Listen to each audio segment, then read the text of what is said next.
Hello বন্ধুরা, আজকে তোমাদের একটা দেখাবো দারুণ রেসিপি পিঠা।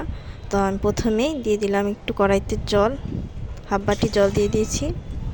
আর হচ্ছে 2টা তেজপাতা, আর হচ্ছে লবণ, সামান্য লবণ। দুধ ছাড়া এই পিঠাটা তোমরা বানিয়ে নিতে পারবে। এখানে দিয়ে দিলাম নারকেল কোড়া, আর হচ্ছে 2 টেবিল চামচ চিনি।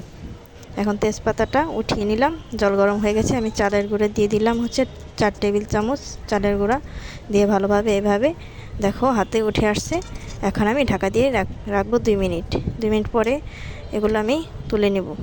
এখন এভাবে গোল গোল শেপে যে যেরকম পারো সাজ দিয়ে ডিজাইন করে নেবে। আমি চামচ দিয়ে ডিজাইন করে নিলাম, আমার কাছে সাজ নেই, এর জন্য।